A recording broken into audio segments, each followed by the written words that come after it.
Alors bonjour, bonsoir à tous, on se retrouve pour une petite vidéo. Donc cette fois on va sortir un peu de l'actualité et tout ça, parce que visiblement mes quelques dernières vidéos n'ont pas trop plu. Donc bon, on va passer sur un truc qui est un peu plus en raccord avec la chaîne. Donc c'est les nouvelles de l'auto. Et bon bah voilà, 51% des concessions qui disent que bon, les voitures neuves tombent en panne plus vite. Non, sans blague, sans blague. Bon, c'est un truc qui est connu depuis longtemps, ça en devient même ridicule à ce point-là. Mais on va dire que les véhicules récents, bon, bah, c'est un nid en merde, hein. Ça dépend de quelle marque vous avez, mais en général le français, bon, c'est pas la peine. Les allemandes, c'est pareil, hein. Mercedes, c'est plus que c'était. On va dire à partir des années 2010, bon, c'est parti complètement en couille, hein. C'est comme tous, hein. Ça peut être Audi, Mercedes, BMW, tous les trois sont partis en couille en même temps en fait. Donc bon, voilà. Si clairement, on va dire que les premières tares vraiment graves sont apparues chez Mercedes dans le courant des années 2000-2010, hein, parce qu'avec les classes E de cette époque et les classes S qui étaient de vrais sapins de Noël, hein, c'est pour ça d'ailleurs qu'il y a pas mal de mèmes qui circulent sur YouTube, notamment avec ça. Basiquement, le mec il filme son tableau de bord Mercedes qui est en train de clignoter dans tous les sens, puis il met la petite musique Jingle Bell, voilà, c'est le sapin de Noël. Ça commençait déjà à cette époque-là, et là bon bah c'est évidemment de pire en pire, hein. De toute façon c'est comme ça, c'est la règle, la loi de la relativité, hein. Plus tu augmentes le nombre de pièces et plus tu as de chances que il y ait des pièces qui ont des problèmes. Donc voilà, c'est pour ça, plus tu as une voiture qui est simple et moins tu as de problèmes. C'est tout simple, hein, voilà. Bon, sauf la R25 qui, malgré son peu de nombre de pièces, elle a beaucoup de problèmes. Mais bon, elle a quand même plus de 30 ans, donc bon, ça va. Pour 30 ans, mine de rien, elle est encore sauvable, hein, mais moi, j'ai pas envie de m'emmerder avec. Plus que ça, moi, je veux un véhicule qui roule, surtout un véhicule de collecte, hein. Je préfère que ça roule plutôt que ça reste à pourrir et à se décomposer. Donc bon, on va regarder ça tranquillement. Donc la chaîne YouTube, c'est l'heure de l'auto, voilà. Bon, je n'ai jamais vraiment regardé plus que ça. Moi, c'est plus voiture et ingénierie que je regarde. Donc bon, là après, c'est une news qui m'a intéressé moi. Donc bon, on va voir ce que ça donne, hein. Les concessionnaires Stellantis viennent de se faire interroger anonymement sur les voitures qu'ils vendent. 70% de ceux qui distribuent DS répondent qu'ils sont, je cite, très peu confiants dans l'avenir de leur propre marque. Ah, la fameuse marque DS, qui est une pure daube, voilà, faut le dire. La seule bonne bagnole chez DS, c'est même pas une DS parce que c'est la Citroën DS3. C'est la seule qui est correcte. Tout le reste, tout ce qui est sorti après, c'est de la merde. Tout. Il n'y a rien à garder, littéralement rien, quoi. C'est vraiment, hein, si vous voulez une bonne DS, c'est la DS3. Et encore, pour en trouver une en état correct, qui n'a pas été maltraitée, qui a été vraiment bien entretenue, faut s'accrocher quand même, hein, mine de rien, parce que bon, là-dessus, c'est une des seules bagnoles modernes que moi j'aurais pu avoir, la DS3, parce que j'aime bien sa tronche et tout ça.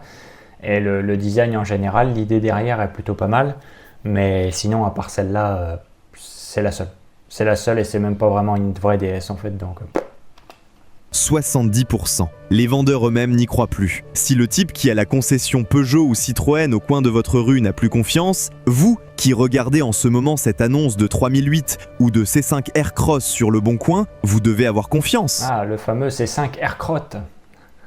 Voilà, tout est dans le nom Aircross. L'enquête Mobilion 2025 vient de sortir.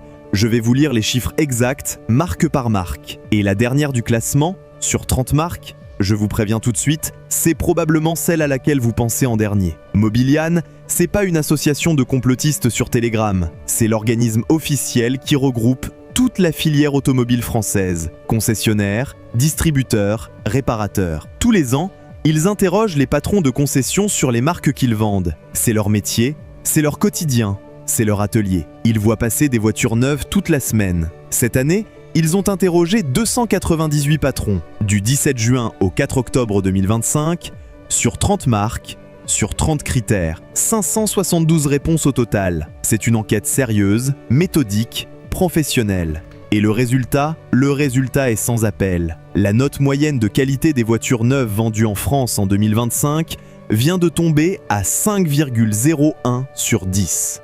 Du jamais vu depuis 30 ans que cette enquête existe. L'année d'avant, on était à 5,56. La chute est brutale.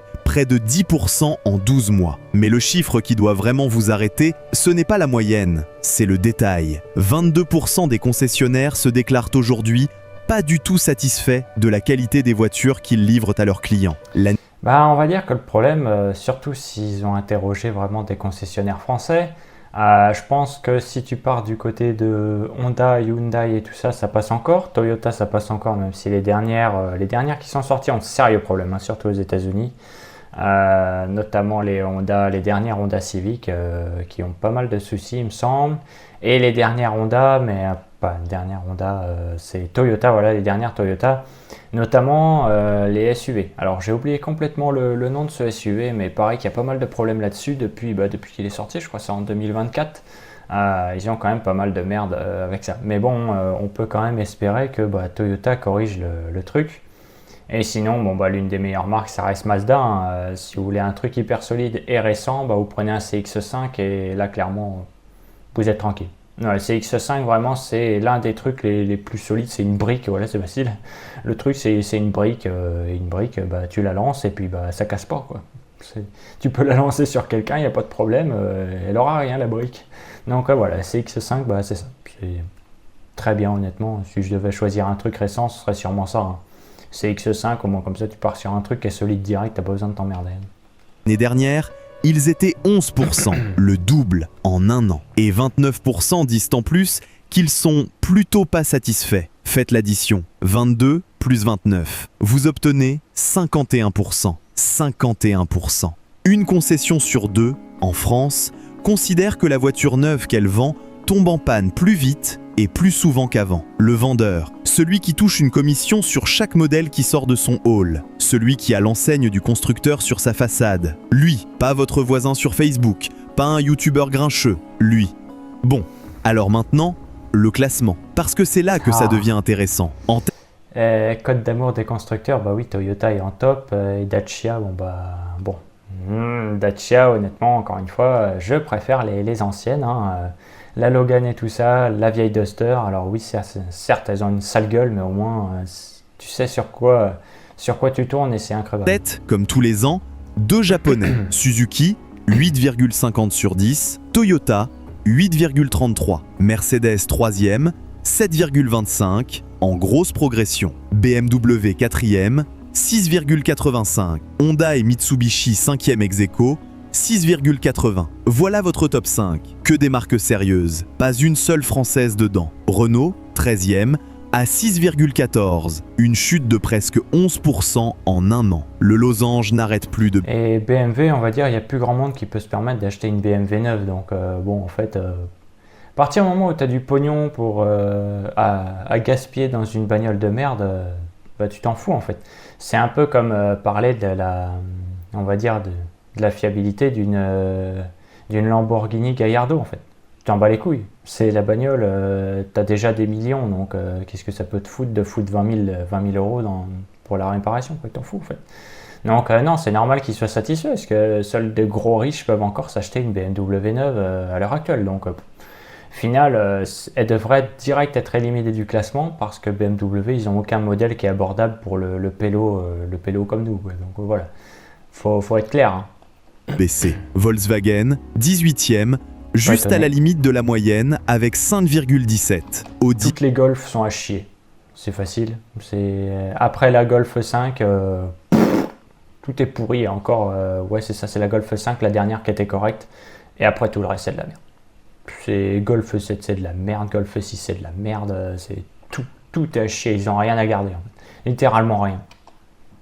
Qu'on imagine encore comme une marque premium, atterrit à la 21e place avec 4,65. Ah oui, alors Audi, c'est une catastrophe aussi. Encore une fois, les dernières bonnes, c'était les A4 et les A6 jusqu'à 2010 et après c'est fini. Basiquement, quand le modèle a eu son nouveau facelift et qu'elle a changé, mais basiquement, tant que vous restez sur les 6 litres, les V6 TDI et tout ça, là, il n'y a aucun problème. Vous tombez sur vraiment des bagnoles qui sont encore hyper solide, mais très dur à trouver maintenant avec peu de kilométrage. Mais là-dessus, si vous voulez vraiment une valeur sûre qui combine quand même, on va dire le charme des anciennes, c'est-à-dire la fiabilité et tout ça, on va dire une simplicité d'entretien qui était encore correcte, une électronique pas trop omniprésente, ce serait les bagnoles d'avant 2010. Hein. Clairement, là vous n'aurez pas le choix en fait. Vous n'avez pas le choix, vous prenez une A3 8L, vous êtes tranquille. Jamais de problème à une A3 8L, par contre, vous prenez une récente, c'est mort. Une A1, c'est mort. Dégringolade de 21% en 12 mois. Vous lisez bien, Audi a perdu 1/5 de sa note de qualité de fabrication en un an. Personne n'en parle. Et puis vient le bas du tableau. Et là, accrochez-vous, parce que c'est exactement ce que je vous disais au début. Citroën PSA. Les 7 dernières places du classement, sur 30 marques évaluées, les 7 dernières places, sans exception, sont toutes des marques du groupe Stellantis. Les 7. DS, 24e, 3,5 sur 10. Opel, 25e, 3,42. Peugeot, 26e, 3,2. Fiat, 27e, C'est la même merde. 3,08, en chute de 35%. Citroën, 28e, 2,93. Jeep, 29e, 2,59. Et la dernière, la 30e, le bonnet d'âne 2025, Alfa Romeo, 1,88 sur 10. Une chute de 47% en un an, près de la moitié de la note. Alfa Romeo. Ah oui, quand je vous dis que Citroën et PSA de manière générale c'est de la merde, je ne déconne vraiment pas. Et encore, c'est vraiment toutes les marques de Stellantis sont à chier. Toutes. Vous prenez les Nissan, mais c'est une horreur. Et puis Jeep, Jeep c'est un même depuis bien longtemps. Les seuls Jeeps qui étaient encore corrects, c'est la Cherokee des années 2000. Donc, parce que à partir du modèle qui est sorti après, ça a été fini. Ça a été fini dès qu'il y a eu le facelift de la Cherokee, ça a été fini. Tout le reste après, c'est de la merde. Encore un Wrangler et encore Wrangler, c'est maximum années 2000 et c'est tout. Après, c'est fini. C'est littéralement fini. Cette marque légendaire de l'automobile italienne, autrefois symbole de passion mécanique, aujourd'hui dernière du classement français de la qualité, derrière des marques chinoises arrivées il y a 2 ans. Voilà ce que Stellantis a fait d'Alfa Romeo. Voilà ce que Tavares et ses successeurs ont fait du patrimoine européen. Je vous l'avais dit, c'est probablement la marque à laquelle vous pensiez en dernier. Et oui, parce que mine de rien, il y a encore 20 ans, on vous dit Alpha 133 ou 154 ou une Giulietta. D'accord, la Giulietta n'était pas encore super fiable, hein, elle a eu pas mal de problèmes. Mais ça valait encore le coup. C'était encore Alfa Romeo. C'était les bagnoles de kéké, hein, ça l'est toujours. Mais tu respectais encore un petit peu. Mais maintenant, c'est une blague absolue. Vous pensiez Citroën, vous pensiez Fiat, mais le fond du fond, c'est Alfa. Maintenant, posons la question qui fâche. Pourquoi ? Parce qu'il y a une raison. Cette dégradation n'est pas tombée du ciel. Elle n'est pas un accident. Elle est le résultat exact, prévisible, mesurable, de décisions prises en connaissance de cause depuis 5 ans. Première raison, la course à l'électrification forcée. Bruxelles a décidé d'interdire le thermique en 2035. Les constructeurs ont eu un calendrier. Ils ont dû balancer dans la précipitation des plateformes hybrides, des moteurs 48 volts mutualisés sur 8 marques différentes, des SUV électriques calés sur des bases qui n'existaient pas 3 ans plus tôt. Quand vous concevez à marche forcée, vous fabriquez à la chaîne des défauts à la chaîne. C'est mathématique. Deuxième raison, les logiciels. La voiture moderne n'est plus une voiture, c'est un ordinateur sur 4 roues. Et les concessionnaires américains de Stellantis le disent en clair. Les solutions logicielles ne sont pas finalisées au moment où le véhicule sort de l'usine. Le client achète une voiture en bêta-test. Mise à jour buggée, écran qui plante, système d'aide à la conduite qui se déclenche sans raison, vous payez 35 000 € pour servir de cobaye au constructeur. Troisième raison, et celle-là elle est saignante, les économies sur la conception. Sous Tavares, Stellantis a viré des ingénieurs par paquet pour gonfler les marges. Marge opérationnelle 2022, 12,8%. Dividende record. Rachat d'actions. Les actionnaires ont encaissé. Aujourd'hui, le nouveau patron de Stellantis, Antonio Filosa, annonce qu'il recrute 2000 ingénieurs en urgence pour redresser la qualité. 2000, à peu près le nombre de postes qu'on avait supprimés. Vous voyez la mécanique ? On vire pour gonfler la marge, on encaisse les dividendes, on laisse exploser la qualité et après, on recrute en urgence pour réparer pendant que les clients, eux, paient les pots cassés. Communiqué interne du groupe, je cite, « Nous améliorons les processus de gestion de la qualité pour résoudre les problèmes opérationnels antérieurs, conséquences de décisions passées. » Traduction simple, on a pressé le citron, on essaie de recoller les morceaux. Et c'est vous qui avez payé. Avant qu'on aille plus loin, un mot rapide. J'ai mis à jour cette année mon guide complet « Les marques et moteurs à fuir contre choisir », édition 2026. Tout est dedans, marque par marque, moteur par moteur, les fiables, les bombes à retardement, les motorisations à éviter chez Stellantis, comme chez Renault. Vous trouvez ça sur heurdelauto.com dans la boutique. 6,85 €. C'est le travail de plusieurs mois, compilé en un seul document. Et abonnez-vous à la chaîne, parce qu'on va continuer à décortiquer ces dossiers. Personne d'autre ne le fait à votre place. Bon, on revient au cœur du sujet, parce qu'on n'a pas encore parlé du plus gros, le 20 mars 2026. Souvenez-vous de cette date. Ce jour-là, Stellantis annonce le rappel de 211 725 véhicules en France, près de 700 000 dans le monde, pour risque d'incendie sous le capot. Pour risque qu'au moment où vous démarrez, par temps humide, votre voiture prenne feu. 211 725 véhicules. Plus de 122 000 Peugeot, principalement des 208 et des 2008. 42 000 Citroën, des C3 et des C3 Aircross. Oh! Oh mon Dieu, non! Non! Pas les trucs que j'appelais des grosses merdes depuis le début. Mais non, mais c'est pas possible. Bah, c'est 2008, 3008, c'est de la merde. 208, c'est de la merde. Si C3, C3 Aircross, c'est de la merde. Voilà, c'est même pas la peine. Ces bagnoles, c'est de la merde. C'est de la merde. Et encore, je suis sûr, ils les ont rappelés que parce qu'il y a eu des morts. C'est à mon avis, il y a dû y avoir des gens qui ont cramé leur bagnole. Là-dessus, vous pouvez faire une recherche, c'est quasi sûr. Quasi sûr, il y a 2-3 pélos qui ont cramé dans leur bagnole. Puis, ah bah merde, on savait pas. Oh, franchement, c'est dommage. Hein.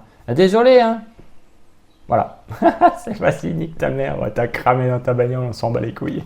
16 000 Opel, des Fiat, des Jeep, des Alfa, des DS, des Lancia. Stellantis a recensé 36 incidents dans le monde, dont 12 départs de feu réels. Vous voyez le moteur en cause? C'est le 1,2 micro-hybride 48 volts, le successeur du PureTech qui pourrissait déjà les chaînes de distribution. Stellantis avait promis que la nouvelle... mais non, mais quand même... Mais pourquoi on fait que des moteurs de merde? Oh, franchement, ça c'est dommage, hein. Mais vous achetez quand même? Enfin, non, on va revenir encore une fois, les boomers achètent quand même, parce que c'est les seuls qui peuvent acheter. génération corrigerait les problèmes. Ou alors les petits cadres dynamiques, tout rasé, là, tout queuqué aussi sûrement. Ça, c'est très drôle, ça. Résultat, nouveau moteur, nouveau défaut. Cette fois, ce n'est plus la courroie qui fond, c'est carrément le compartiment moteur qui peut prendre feu. On progresse. Et ce n'est même pas le seul rappel de l'année. Bon, après, c'est bien, au moins comme ça, tu peux toucher l'assurance, vu que la bagnole, il reste plus rien après. Bon, ça va. Moi, t'as pas tout perdu. Peut-être si la vie, hein. Si t'as pas eu de chance et que t'as pas été assez rapide, t'es mort avec. C'est dommage. Tenez-vous bien, je vous fais la liste. Rappel 1,5 Blue HDI, 930 000 véhicules. 930 000. Rappel Airbag Takata, 800 000 véhicules. Immobilisés en France sur ordre du gouvernement. Rappel 1,6 hybride Renault, 155 000 véhicules. Oh mais non, mais encore de la merde. Oh, franchement, il y en a marre. Hein. Oh, c'est dommage. Hein. Rappel Ford Fiesta, Puma, Courrier, 77 000 véhicules. Rappel Toyota et Lexus, 80 000 véhicules. Rappel Peugeot 308, 70 000 ceintures de sécurité. Rappel BMW, rappel Audi, rappel Volkswagen. L'année 2025 et le début 2026, c'est une saison de rappel permanente. La voiture neuve européenne moderne est en réalité une bêta-test grandeur nature. Le client n'achète plus un produit fini, il achète un produit qu'il faudra rappeler 3 ou 4 fois. Ouais, et c'est génial parce que c'est un produit avec lequel tu peux crever. C'est comme si limite t'achetais un jeu en early access et le machin il pouvait t'exploser ton PC, quoi. Remarque, il y en a qui l'ont fait. Hein. Attention, je dis pas que c'est pas impossible. Hein.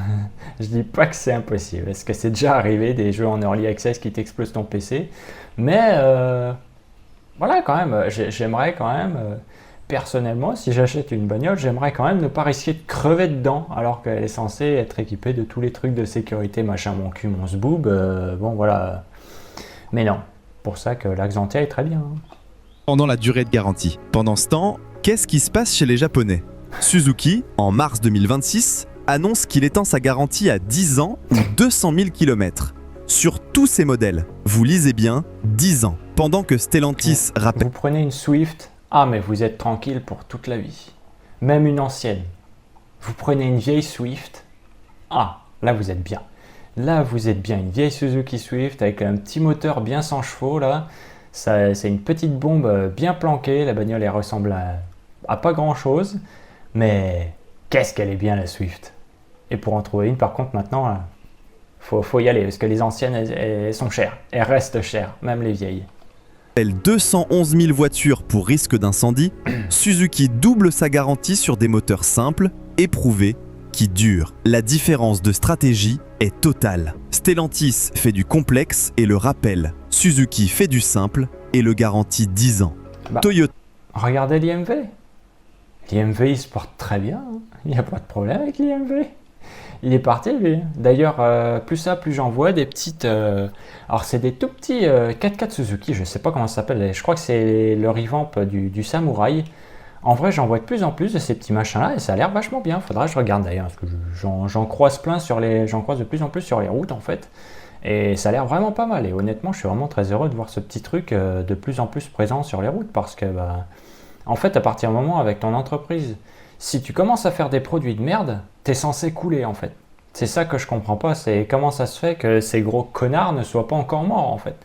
Comment ils peuvent encore faire de la merde comme pas possible, des trucs dégueulasses, et l'entreprise est encore debout, quoi. En fait, on en revient littéralement à la phrase du too big to fail.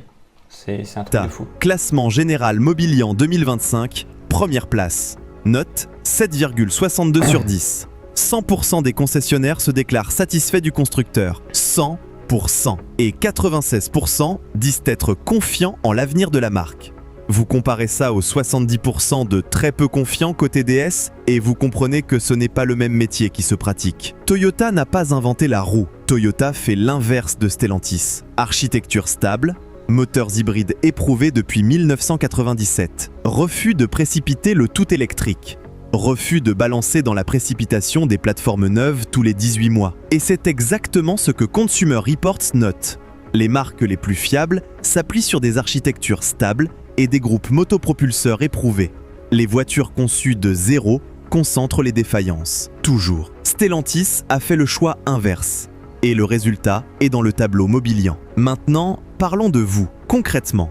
Vous regardez peut-être en ce moment une 3008 sur le Bon Coin, une 208 hybride d'occasion à 18 000 €, 2 ans, 30 000 km. Ça a l'air d'être une bonne affaire. Le vendeur vous dit que la voiture est sous garantie constructeur. Ce qu'il ne vous dit pas, c'est que cette voiture est probablement concernée par le rappel d'incendie, que le moteur 1,2 hybride 48 volts qu'elle embarque a fait l'objet de 36 incidents et 12 départs de feu, que vous allez devoir aller en concession pour qu'on installe une pièce de protection plus grande. Et que rien ne dit que ce sera le dernier appel de la durée de vie de cette voiture. Vous achetez une C3 neuve? Vous achetez la dernière du classement Mobilian? Ou presque. 2,93 sur 10.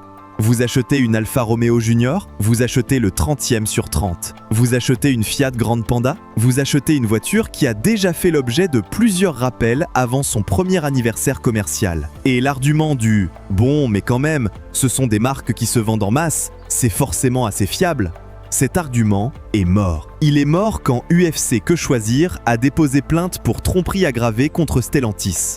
Il est mort quand l'association a lancé une action collective en juillet 2025. Il est mort quand Antonio Filosa lui-même reconnaît dans un communiqué interne que les problèmes opérationnels sont les conséquences de décisions passées. Quand le PDG du groupe dit en clair que c'est de leur faute, vous achetez encore les yeux fermés? Bon, on en est là. La voiture neuve française et européenne en 2026 n'est plus un produit fini. C'est un assemblage précipité de composants mutualisés sur trop de marques, doté d'une électronique non maîtrisée, livrée aux clients avant que les logiciels soient finalisés, fabriqué par un personnel insuffisant, vendu dans des concessions où 51% des patrons disent eux-mêmes qu'ils n'en peuvent plus.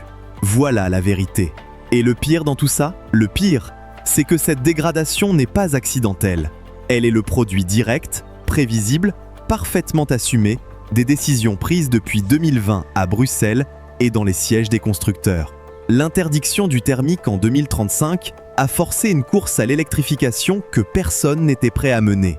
Les constructeurs ont fait des coupes pour compenser les investissements R&D forcés. Les coupes ont saccagé la qualité. La qualité a saccagé la confiance.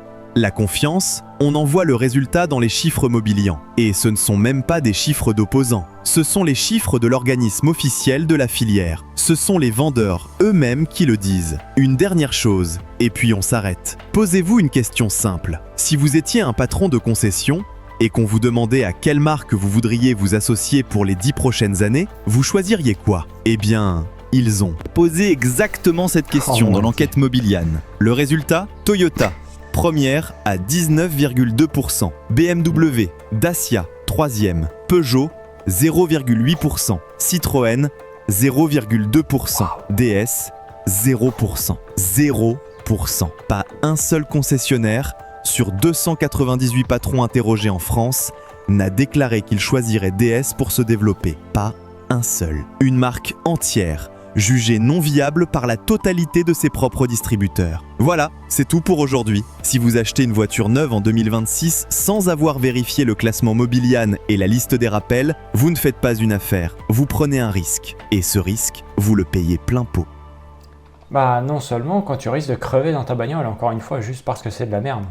C'est le plus problématique en fait, c'est ça qui tue le plus, c'est qu'à partir du moment où tu risques de cramer dans ta bagnole, c'est que bon bah ouais non, hein, en fait bah je préfère pas quoi, c'est mieux, je préfère ne pas acheter cette merde, limite acheter une vieille daube comme j'ai acheté ma 306, au moins elle risquait pas de me péter à la gueule celle-là, mais pourtant elle était pas en bon état, mais alors pas du tout, mais au moins je savais à quoi m'attendre avec celle-là, c'est pareil avec la 25 hein. Je préfère encore conduire la 25 en sachant que j'ai une conduite de frein qui va peut-être péter que ça.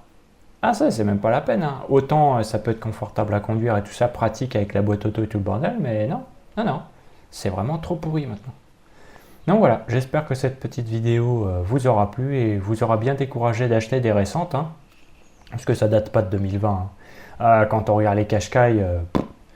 Vraiment, j'ai un gros problème avec les Qashqai, mais c'est qu'à Qashqai en réalité, c'est de la merde. C'est juste de la merde.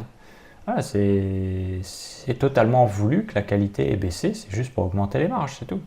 Ça se sait, hein. Mais bon, à partir du moment où, quand on est con, comme disait Ribéry. Hein. Bon, après, les gens font ce qu'ils veulent, hein, mais après, bon, bah, faut payer, faut assumer, puis voilà, c'est tout. À partir du moment où ils assument leurs conneries et qu'ils ferment bien leur gueule en assumant leurs conneries, moi ça me va. C'est tout. Par contre, qu'il y ait des gens qui se plaignent de leurs mauvaises décisions, voilà, c'est dommage. Là, c'est dommage. Enfin bref, moi je vais vous dire à la prochaine pour une prochaine vidéo. Salut!